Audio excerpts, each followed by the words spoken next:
छोटा जुगनू जिसने अंधेरे को हराया। बहुत समय पहले एक घना जंगल था। उस जंगल में तरह तरह के जानवर रहते थे, खरगोश, हिरण, गिलहरियाएं और तोते। लेकिन रात में जब अंधेरा छा जाता तो पूरा जंगल डरावना और सुनसान हो जाता।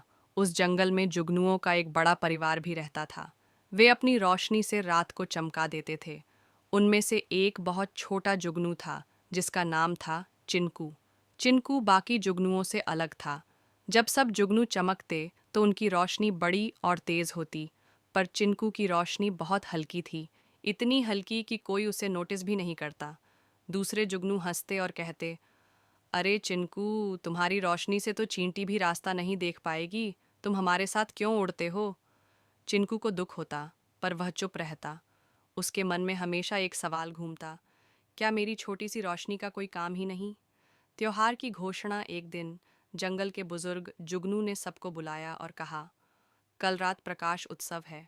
उस दिन हम सब मिलकर आसमान को रोशन करेंगे, और जो सबसे तेज चमकेगा वही उत्सव का नेतृत्व करेगा। सभी बड़े जुगनू उत्साहित हो गए। सब अपनी अपनी रोशनी की ताकत दिखाने लगे। चिनकू चुपचाप किनारे बैठा सोच रहा था, काश मैं भी अपनी रोशनी से कुछ कर पाता। अंधेरी रात की घटना। उसी रात जब सब जुगनू सो गए थे, जंगल में एक छोटा खरगोश रास्ता भटक गया। अंधेरा इतना गहरा था कि वह कुछ देख ही नहीं पा रहा था। वह डर कर कांपने लगा और रोने लगा, अब मैं घर कैसे जाऊंगा? तभी एक कोने से हल्की सी रोशनी दिखाई दी। वह चिनकू था। उसकी छोटी सी चमक अंधेरे में जुगनू की तरह नहीं, बल्कि आशा की किरण जैसी लगी। खरगोश बोला, अरे छोटी सी रोशनी, कृपया मुझे घर तक पहुंचा दो। चिनकू पहले तो हिचकिचाया, मेरी रोशनी तो बहुत कमजोर है, क्या इससे रास्ता दिखेगा? लेकिन फिर उसने हिम्मत जुटाई और बोला, आओ मेरे पीछे चलो, मैं अपनी पूरी ताकत से चमकूंगा।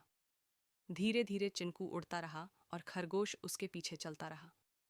रास्ता लंबा था, कई झाड़ियां और कांटे आए, लेकिन चिनकू ने हार नहीं मानी।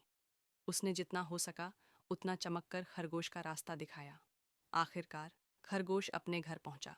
उसके परिवार ने चिनकू को धन्यवाद दिया और कहा, तुम्हारी छोटी सी रोशनी ने हमारे बेटे की जान बचाई है। उत्सव की रात अगले दिन जब प्रकाश उत्सव शुरू हुआ तो सब जुगनू आसमान में इकट्ठा हुए। हर कोई जोर जोर से चमकने की कोशिश कर रहा था। बुजुर्ग जुगनू ने कहा, आज हम यह तय करेंगे कि सबसे कीमती रोशनी किसकी है। सभी बड़े जुगनू उम्मीद कर रहे थे कि उन्हें चुना जाएगा। तभी खरगोश और उसका परिवार वहां पहुंचे और जोर से बोले, सबसे बड़ी रोशनी नहीं, सबसे सच्ची और बहादुर रोशनी चिनकू की है। उसने मेरी जान बचाई है। सभी चुप हो गए। बुजुर्ग मुस्कुराए और बोले, रोशनी की कीमत उसकी चमक में नहीं, उसके काम में है। आज से उत्सव का नेतृत्व चिनकू करेगा। उस रात जब चिनकू सबसे आगे उड़ रहा था और उसके पीछे सैकड़ों जुगनू आसमान को रोशन कर रहे थे, पूरा जंगल ताली बजा रहा था। चिनकू की छोटी सी रोशनी अब सबसे बड़ी आशा की किरण बन चुकी थी।